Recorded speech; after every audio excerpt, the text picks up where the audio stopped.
말은 근데 점점 또 길어지더라고요. 죄송합니다. 같이 이사야 20장 2절 함께 읽겠습니다. 시작.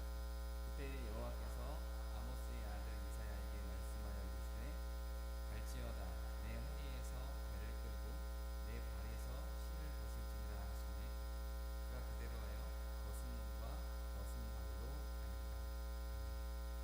다니니라. 오늘 읽은 이 말씀의 요 요절만 정리를 하자면 하나님께서 나타나셔서 이사야에게 신을 벗고 벗은 몸과 벗은 발로, 그러니까 벗은 몸과 벗은 발이니까 그냥 다 빨개 벗은 거예요. 다 빨개 벗고 다녀라 이렇게 명령을 합니다. 되게 황당한 그 명령이었는데 이 명령을 이사야가 3년 동안 수행을 합니다. 3년 동안 이사야는 신발도 안 신고 옷도 하나도 안 걸치고 그리고 다니는 거예요. 왜 이렇게 다니라고 했냐면 이스라엘 백성들의 상태를 보여주기 위해서, 그리고 너희가 앞으로 정말로 이렇게 될 거야 라는 거를 가르치기 위해서였습니다. 그 당시 이사야는 지금으로 이야기하면 뭐라 그래야 될까요? 정부, 우리나라는 그런 구조가 아니라서 딱 비교하기가 어려운데 대통령에게 조언을 해주는 목사님 혹은 신부님, 뭐 스님 정도로 생각하면 될 것 같아요. 그러니까 아주 유명한 선지자였어요. 아주 유명한 선지자였고 사람들이 다 존경하고 전부 주목하는 그런 선지자였어요. 히스기야 왕 때거든요. 근데 그런 선지자가 3년 동안 옷을 하나도 안 입고 신발도 안 신고 맨발로 다니면서 뭐 기도도 하고 이렇게 말씀도 전하고 뭐 국정도 보고 이렇게 다녔던 거예요. 그러니까 다들 의아하겠죠. 그냥 저 변방에 아무도 모르는 그런 선지자였으면 큰 영향력은 없었을 거예요. 근데 전 국민이 다 아는 유명한 선지자였단 말이죠. 그런데도 불구하고 이렇게 다니니까 굉장히 주목을 받을 수밖에 없었겠죠.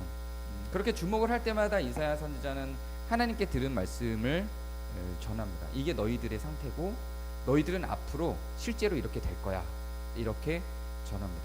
그럼 도대체 무슨 일이 있었길래 하나님은 이사야에게 이렇게 시청각 교육 차원에서 한 선지자를 희생해서 온몸에 옷을 다 벗게 하고 신발도 못 신게 하고 이스라엘, 그러니까 유다 땅에서 돌아다니도록 하셨을까요? 이때는 이스라엘 백성들이 애굽에 의존해 있을 때였습니다. 애굽에 의존해 있을 때였고 하나님은 이스라엘 백성들이 애굽에 의존하는 걸 싫어했어요.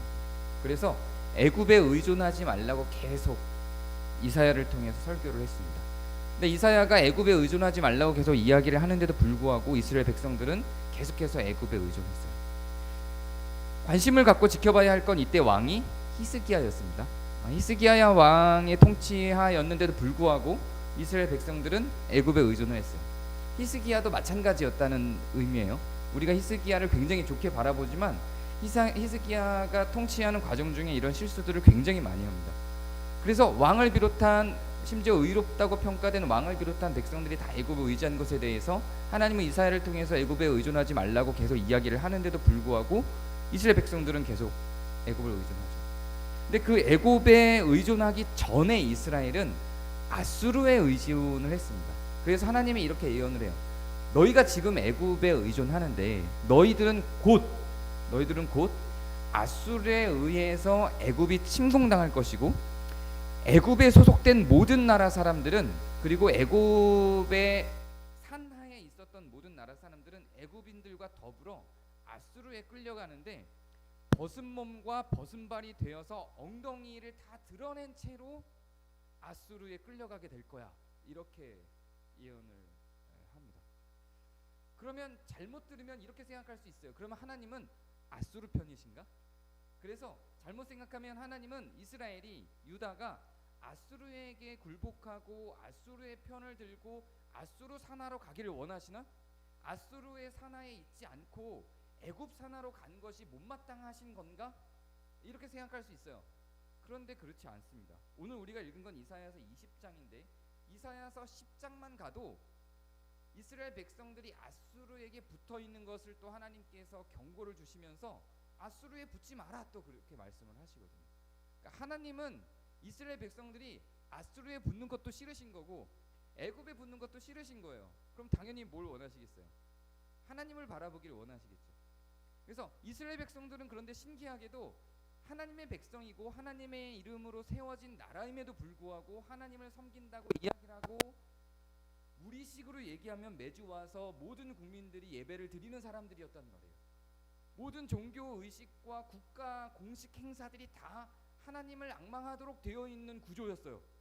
근데 애굽을 섬기고 아수르를 섬겼어요. 하나님은 거기에 대해서 경고를 주시는 거죠. 여기만 잘못 읽으면 실제로 제가 본 주석 중에는 물론 그분도 요 안에서만 주석을 하신 것이기 때문에 그렇게 해석하셨을 수 있겠지만 제가 본 주석 중에는 실제로 하나님께서 이스라엘 백성들이 아수르 산하에 있기를 원하셨다고 주석을 해놓은 것도 봤는데 그건 굉장히 요 본문에만 있는 편협한 해석이고요. 그 앞에는 당연히 아수르에 가는 것도 막으셨었어요. 그러니까 하나님은 이방의 국가들에게 이스라엘에 의존하는 것을 달가워하지 않고 하나님께 의지하기를 바라셨던 거죠. 그럼 왜 이스라엘은 이렇게까지도 이방 국가들에게 의존을 할까요? 왜 하나님을 섬기고 하나님을 따르는 나라이고 하나님의 명령이 그 나라들에 의존하지 말라고 하는데도 불구하고 왜 이렇게 자연스럽게 온 국민이 이사야를 비롯한 몇몇을 제외한 대부분의 사람들이 이렇게 아수르를, 애굽을, 구스를 의존할까요? 왜 그럴까요? 이때는 그렇게 하지 않는 게 이상했었어요. 오히려 당연히 그 흐름을, 당연히 아수르의 흐름을, 당연히 애굽의 흐름을 따라가는 것이 자연스러웠어요. 가장 큰 강대국이었으니까.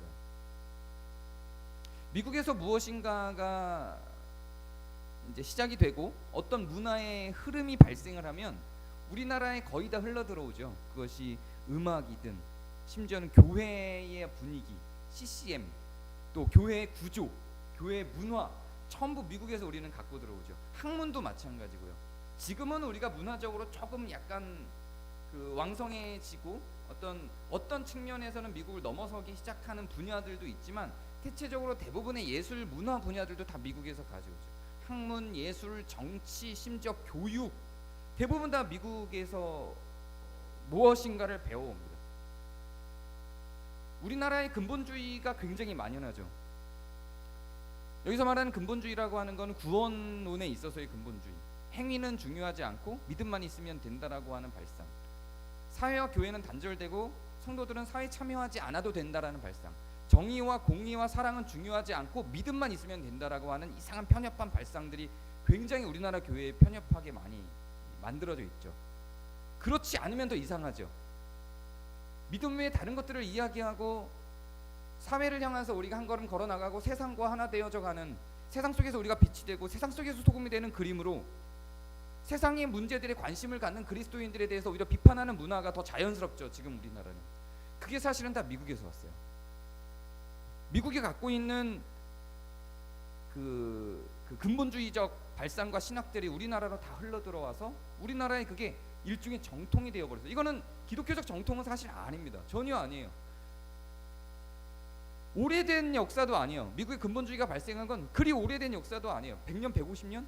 그 이전까지는 그런 게 없었어요. 그런데 이상하게 그렇게 믿음이라고 하는 것이 행위와 상관없이 성화와 상관없이 그냥 어떤 마음의 결정이나 소속을 기준으로 한 것으로 전환되어져 버려서 근본주의적 신학을 발생시켜서 우리나라로 흘러들어온 것이 오래된 일이 아닙니다.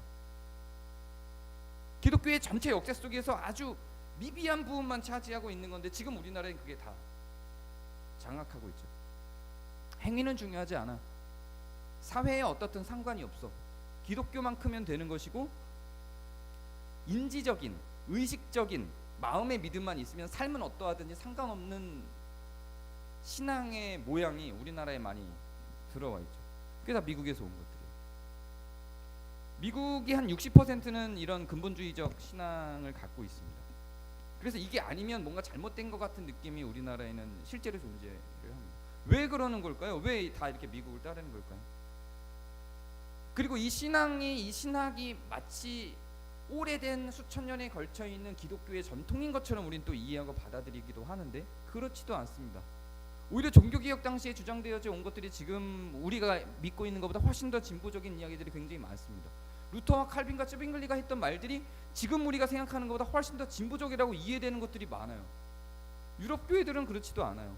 물론 유럽 교회도 다 동일하진 않지만 미국처럼 이렇게 근본주의가 아주 팽배하지 않습니다.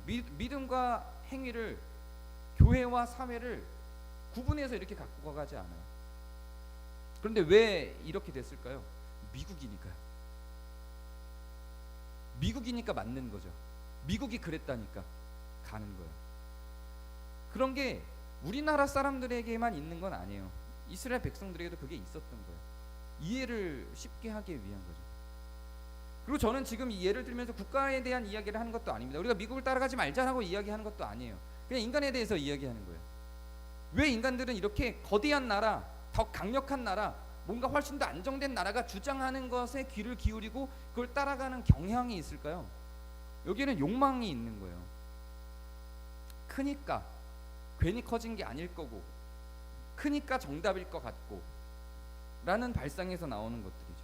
그러니까 조그만 나라인 이스라엘이 주장하는 것보다, 이 조그만 나라인 이스라엘이 갖고 있는 종교적인 의식들보다, 조그만 나라인 이스라엘이 구축해놓고 만들어놓고 완성시켜놓고 있는 것들보다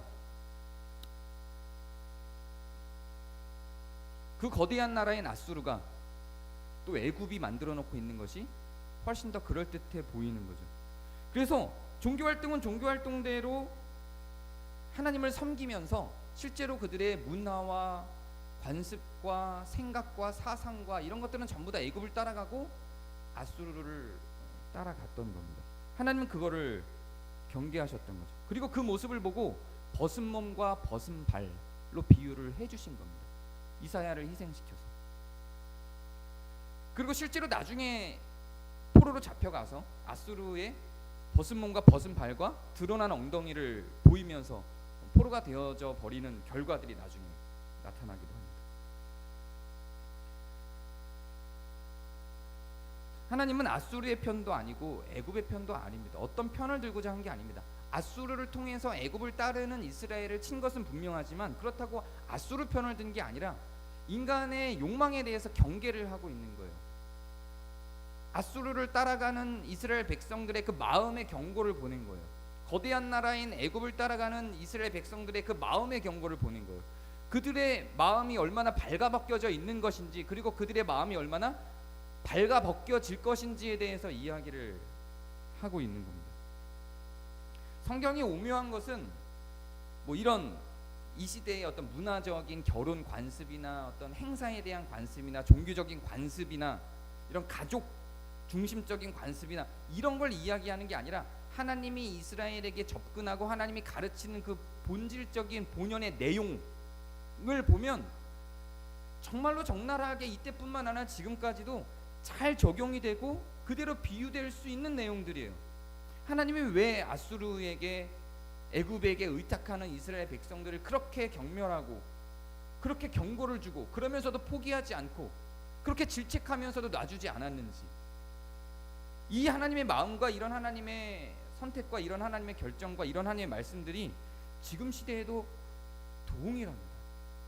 그렇게 따랐던 아수르에게, 그렇게 따랐던 애굽에게 그대로 포로로 끌려가서 마치 그들처럼 되고 싶었는데, 마치 그 아수르인들처럼 되고 싶었는데, 그 애굽인들처럼 되고 싶었는데, 그들은 이스라엘을 한 번도 자기들처럼 생각해 본 적이 없어요. 어느 순간 시탐탐 그들을 노예 삼을 것인지 그들을 포로 삼을 것인지에만 관심이 있고, 그들을 어떻게 자기네들이 착취하고 그들의 것들을 빼와서 이스라엘과 유다의 것을 뺏어서 애굽을 부풀릴 것인지 아수르를 부풀릴 것인지에 대한 관심이 크지, 그들을 아수르인들처럼 만들고자 혹은 애굽인들처럼 만들고자 하는 생각이 애굽과 아수르엔 추호도 없습니다. 이스라엘 백성들은 그걸 모르죠. 아수르처럼 될 줄 알았던 거죠. 애굽처럼 될 줄 알았던 거죠. 그들을 받아들이고 그들과 동맹을 맺고 그들의 종교와 문화와 그들의 신앙들을 따라가고 그들의 사상을 따라가면 그들처럼 될 수 있었을 줄만 알았던 거죠. 그 결과가 어떤 것인지는 몰랐던 거예요. 저는 단지 국가에 대한 이야기가 아니라고 생각합니다. 만약에 어떤 국가에 대한 이야기면 하나님이 어떤 한 나라만을 계속 지속적으로 칭찬하고 이스라엘에게 그 나라하고만 친하라고 했겠죠. 그러지 않아요. 아수르가 애굽을 치기도 하고요, 바벨론이 아수르를 치기도 하고요, 계속 엮여 들어가요. 그 사이에서 이스라엘은 여기 갔다 저기 갔다 하나님을 제외한 다른 것들을 계속해서 선택하면서 왔다 갔다 자기네들의 정체성은 하나님인데도 불구하고 그 안에 있지 않고 어떤 종교적인 행사와 관습만을 거기에 두고 나머지 사상과 삶과 문화와 정치적인 모든 것들은 전부 다 다른 나라들에 의탁하면서 가는 거예요. 하나님이 경계시킨 것은 이들이 갖고 있는 의지하고 있는 욕망인 것이지 어떤 특정 나라를 의존하게 만들거나 어떤 특정 나라에 대해서 하고 있는 이야기가 아닌 겁니다. 지금도 동일해요. 어떤 나라에 대한 이야기가 아니라 인간이 갖고 있는, 이스라엘 백성들이 갖고 있었던 거대한 나라에 의탁하고자 하는 그 마음, 그 욕망에 대한 이야기를 하고 있는 겁니다. 저는 그것이 지금 뭐 매 시대마다 다를 것도 없다고 저는 생각을 합니다. 저는 그것이 지금 자본주의에 그대로 다 나타나고 있다고 생각해요. 여러분의 인생의 가장 큰 목표와 가장 중요한 것은 무엇인가요? 하나님이 만약에 여러분들에게 자본주의를 떠나라 이렇게 얘기한다면 떠나실 수 있을까요? 그거 니네 거 아니야. 거기에 너희들이 아무리 많은 것들을 투자해서 그 자본주의 안에 아무리 많은 것들을 투자해도 너희들은 결국 그 자본주의의 노예가 돼서 그 안에서 벌거벗은 몸과 벌거벗은 발로 따라가게 될 거야. 이렇게 만약에 얘기했다고 가정해봐요. 제가 이 애굽을 자본주의라고 딱 퉁쳐서 그냥 일치시키는 게 무리수일 수도 있다는 생각을 해요. 근데 무리수가 아니라는 걸 이야기 들으려고 하는 거예요. 만약에 그렇다면 여러분은 거기서 벗어나실 수 있을까요? 자본주의가 요청하는 것이 결국은 모든 단위의 가치들을 다 돈으로 환산하는 거잖아요. 전부 자본으로 환산하는 거잖아요. 자본에 의해서 사람을 평가하고 자본에 의해서 교회가 평가되죠. 자본에 의해서 신앙이 평가되기도 해요. 자본에 의해서 신의 능력이 평가되기도 해요. 자본이 많아야 그 신도 증명이 되는 구조 속에 우리는 살아가고 있잖아요. 신앙만 그런가요? 정의도, 사랑도 자본에 의해서 움직이는 시대 속에서 우리는 살아가고 있죠. 이 애국과 아수르와 뭐가 다를까? 저는 굉장히 동일하다고 생각합니다. 그리고 우리는 그걸 향해서 계속 달려가죠. 그 자본주의가 주는 달콤함들 속에서 그게 잘못됐어, 그게 틀렸어 라고 이야기를 하면 비웃음을 살 수밖에 없는 사회와 문화 속에서 우리는 살아가죠. 그나마 그것을 조금이라도 나눌 수 있는 작은 공동체들은 존재할 것 같아요. 근데 그거는 대외적으로 크게 이야기할 수 없어요. 생존하기 어려워요. 그런 주장으로는. 자본주의를 벗어난 삶, 자본주의가 아닌 삶, 돈에 내 모든 욕망들을 다 투여하지 않아도 되는 삶, 그런 삶을 꿈꾸면서 그런 삶을 위해서 움직이는 것들을 이 지금 자본주의 사회에서 주장하고 이야기하는 건 굉장히 무가치해 보이고 어려 보이죠. 철없어 보이죠. 똑같은 거예요. 이사야가 지금 그렇게 보이는 거예요. 이사야가 그렇게 보이는 거예요. 아수르에게 의지하지 마. 애굽에게 의존하지 마. 그들의 문화를 따라가지 말고 그들의 관습을 따라가지 말고 우리가 갖고 있는 하나님의 가치대로 살자. 그렇게 이야기하는 게 지금 이 시대 사람들에겐 국가에 대한 이야기가 아니라니까요. 이 시대의 사람들에게는 자본주의가 너희들을 벌겨벗길 거야, 너희들을 노예 삼을 거고 너희들을 그렇게 질질 끌고 갈 거야 하는 것과 동일하게 들리는 거예요. 이사야의 그 주장이 굉장히 의미 없어 보이는 거예요. 그래서 이사야가 3년 동안 그렇게 벌거벗은 몸과 벌거벗은 발로 다니는데도 불구하고 이스라엘 백성들은 이사야를 따라가지 않아요. 존경해요. 존중하기는 합니다, 이사야를. 그러나 이사야의 가르침을 따라서 살지는 않아요. 그래 결국은 이사야가 보여준 대로 이스라엘은 흘러갑니다. 결국은 포로가 되고 노예가 돼버리고 말죠.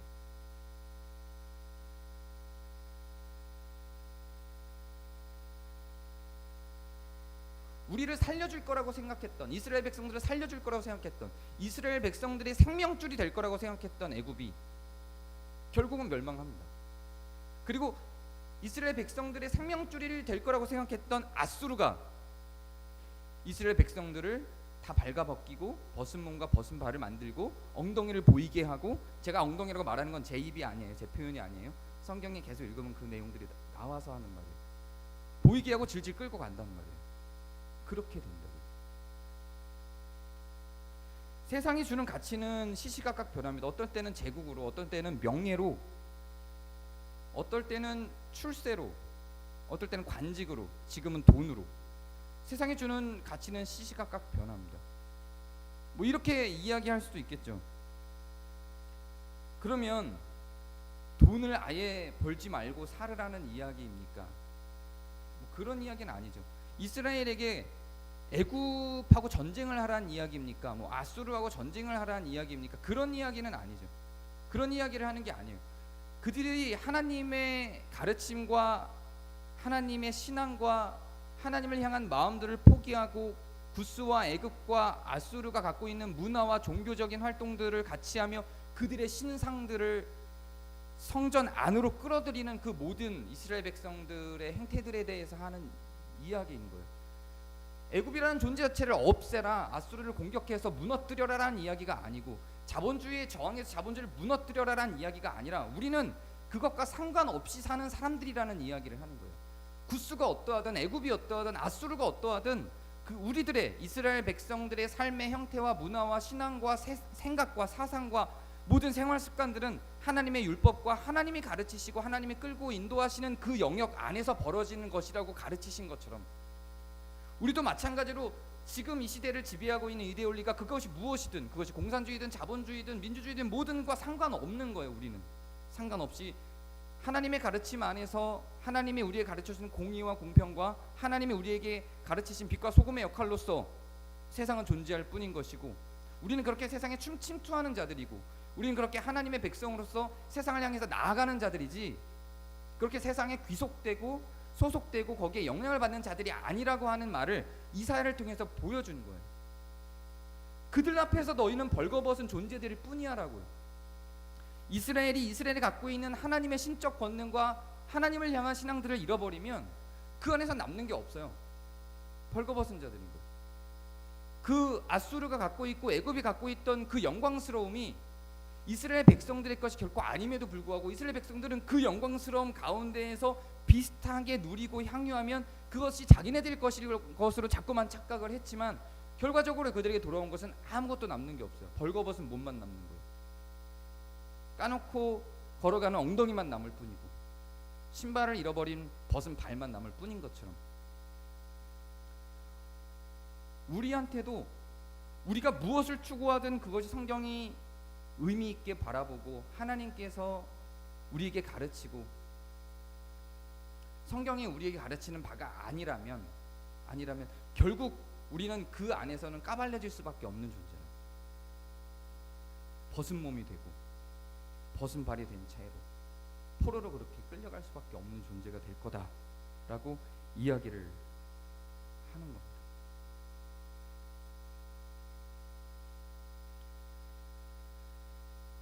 저는 이사야가 이 사람들에게 그렇게 3년 동안이나 벌거벗은 몸과 벌거벗은 발로 돌아다니면서 이렇게 설교를 했음에도 불구하고 이스라엘 백성들이 돌이키지 않았던 것을 폄훼할 수 없다고 생각을 합니다.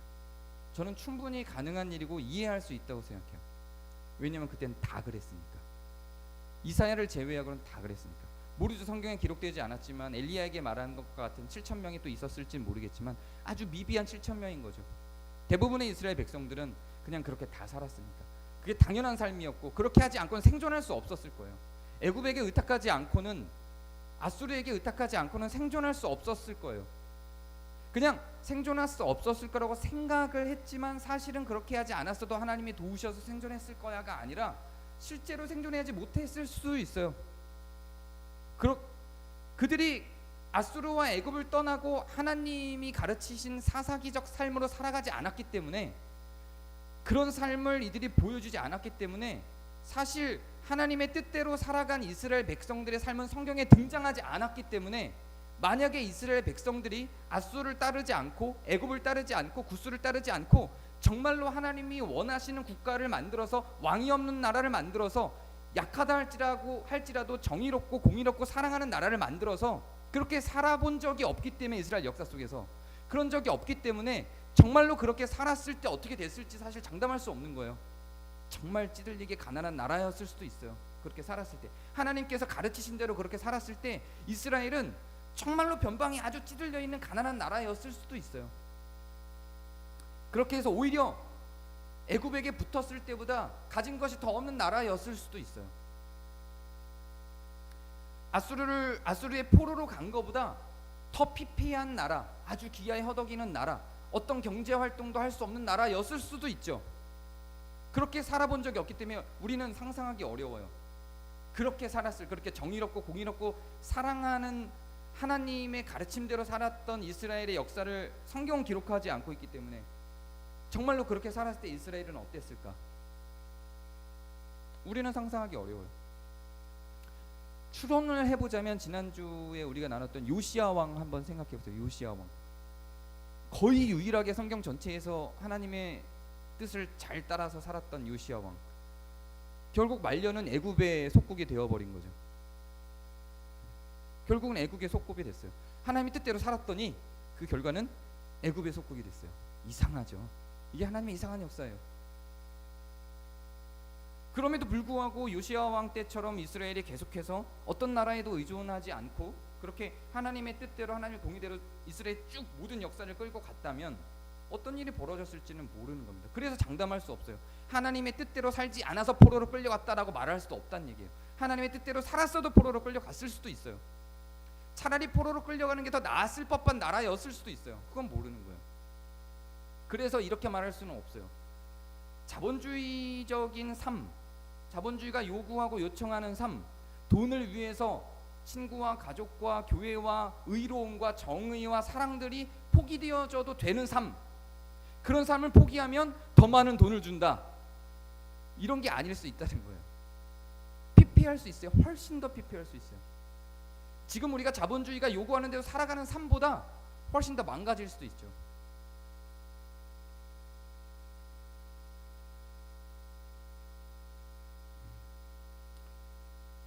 저는 그래서 이사야가 벌거벗은 몸과 벌거벗은 발을 보여주면서 이야기할 때 나중에 너희가 이렇게 될 거야 라고 하는 그것보다 더 무서운 게 이게 니네야 라고 하는 거라고 생각합니다. 이게 너희들의 모습이야. 이 두 가지를 이사야는 계속 설교해요. 벌거벗은 몸과 벌거벗은 발을 보여주면서 이게 너희들의 모습이야. 그리고 앞으로 너희들은 이렇게 될 거야 라고 하는데, 앞으로 너희들은 이렇게 될 거야 보다 이게 너희들의 모습이야가 저는 더 무서운 설교라고 생각해요. 이사야의 설교에서.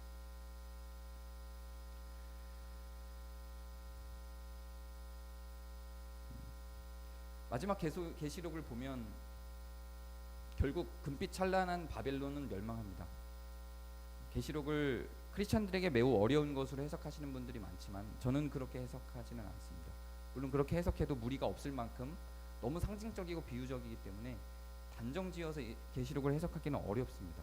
그러나 저는 계시록은 희망적이라고, 오히려 의로운 그리스도인들에게 더 희망적이라고 생각합니다.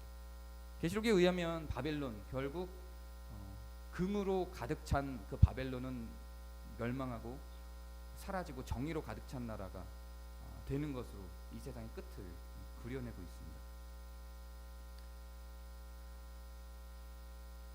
그것이 우리 때가 아닐 가능성이 높죠. 저는 최소한 제 때는 아닐 것 같아요. 훨씬 더 나중일 것 같아요. 당장 멸망할 것처럼 세상이 그렇지만 저는 계시록을 더 믿기 때문에 지금 사회로는 아니라고 생각해요. 오히려 종말이 온다면 훨씬 더 의로운 세상이 되어져야 한다고 저는 생각합니다. 그리스도가 오실 때는 훨씬 더 의가 불의를 이기고 사랑과 정의가 더 가득한 세상이 되어야 그리스도께서 오신다고 저는 생각하기 때문에 지금 세상은 아니에요. 아직은 바벨론의 금태가 훨씬 더 아름답죠. 그래서 우리의 때에는 그러한 계시록은 등장하지 않을 것입니다. 자본주의가 승리하고 있는 자들이 승리하는 나라 속에서 우리는 더 오래 살아가게 될 것입니다. 권력 있는 자들이 의미 있는 것처럼 보이는 삶을 사는 시대 속에서 우리는 계속해서 살아갈 것입니다. 그럼에도 불구하고 우리는 그 끝을 분명히 알고 있고 하나님이 정말로 원하시는 바가 무엇인지를 분명히 알고 있습니다. 애굽을 아수르를 무너뜨리라고 말한 것이 아니라 그 사이에서 의롭게 살으라고 한 것처럼 우리의 목적은 자본주의를 무너뜨리는 게 아니라 자본주의가 무너지고 다음 어떤 이데올로기가 와도 마찬가지라니까요. 애굽이 오든 바사가 오든 바벨론이 오든 아수르가 오든 다 마찬가지예요. 전부 마찬가지예요. 민주주의든 자본주의든 공산주의든 사회주의든 다 마찬가지예요. 그게 우리를 장악할 수 없다는 거예요. 거기에 우리의 정신과 우리의 삶의 모양과 삶의 태도들이 거기에 가 있을 수 없다는 거예요. 돈 많은 자가 더 의미롭고 돈 없는 자가 더 의미롭지 못한 사회 속에서 살아가고 있는 게 아니라는 거예요. 그 이야기를 하는 거예요. 자본주의를 배격하고 자본주의는 우리 적이다 이렇게 이야기하는 게 아니에요. 자본주의를 따라가는 우리의 모습을 보자는 거죠. 그게 마치 애굽을 아수르를 따라가는 이스라엘 백성과 같지 않은가라고 하는 이야기를 하는 겁니다. 두 개의 가치는 충돌할 수밖에 없습니다. 성경이 가르치는 가치와 자본주의가 던져주는 가치는 충돌할 수밖에 없습니다. 그건 같을 수가 없어요. 두 개를 다 섬기는 건 불가능합니다. 이건 성경도 하고 있는 이야기예요. 불가능합니다. 그렇다면 우리의 삶 속에서는 어떤 순간 우리의 삶의 선택의 기로, 매일매일의 우리의 선택의 기로,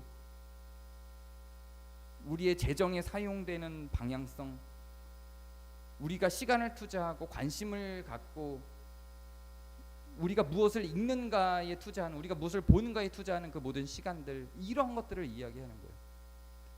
이 속에서 자본주의가 요구하고 원하는 대로 우리가 따라가면서 거기에 시간과 우리의 돈과 우리의 관심과 우리의 에너지와 열정들을, 우리의 삶을 거기에다 바치고 있는지, 아니면 정말로 하나님이 의롭게 만들기 위해서 사랑에 대한, 정의에 대한 의미들을 계속해서 끊임없이 성경에서 부여하고 있는데 거기에 우리의 시간과 돈과 관심과 삶을 투자하고 있는지에 대한 이야기를 하는 겁니다. 굳이 뭐 우리가 뭐 아수르와 싸울 필요도 없고 애국과 싸울 필요도 없어요. 그냥 우리는 그들과 상관없이 우리의 일을 하며 빛이 되고 소금이 돼요. 그냥 아수르가 애국과 이스라엘이, 아수르와 애굽이 이스라엘을 우러르게 만드는 거예요. 그냥 거기라고 생각합니다. 무엇이 중요한지를 바라보는 눈에 따라서 그렇게 우러르는 방향성이 달라질 것이기 때문에 그렇습니다. 동일하게 아수르가 존재하는 이 시대 속에서 여러분들의 아수르와 여러분들의 애굽은 무엇인지, 또 우리는 어떤 빛을 내고 어떤 선택을 하고 어떤 삶을 살아갈지, 우리는 무엇을 벗고 살아가고 있는지, 무엇을 입고 살아가고 있는지 생각해 볼 수 있는 그런 시간이 되기를 바랍니다. 자, 기도하겠습니다. 은혜 하나님, 시대를 지배했던 아수르와 애굽, 이 양분된 세계 속에서 무엇인가를 선택하고 따라가지 않으면 도태될 것만 같은 그 불안감 속에 이스라엘 백성들은 아수르를 선택했다, 또 애굽을 선택했다 하며 하나님의 말씀들은 그냥 말씀일 뿐으로 남겨놓는 그런 이스라엘의 역사들을 봅니다. 이사야가 아무리 발가벗고 그들에게 설교를 하고 주장을 해도 아랑곳하지 않고 살아갔던 이스라엘이 결국은 벗은 몸과 벗은 발로 포로가 되어져 갔던 그런 역사들을 또한 살펴봅니다. 하나님, 우리에게 동일하게 반복되는 역사 속에서 우리의 발은, 우리의 몸은 무엇을 입고 무엇을 벗는지 고민하게 하여 주시고, 그리스도인으로서 우리의 시간과 우리의 삶을 어디로 투자하고 어떤 것들을 바라보고 어디로 걸어가야 할지 알려주시고 이끌어 주시옵소서. 우리 구주 예수 그리스도의 이름으로 기도합니다. 같이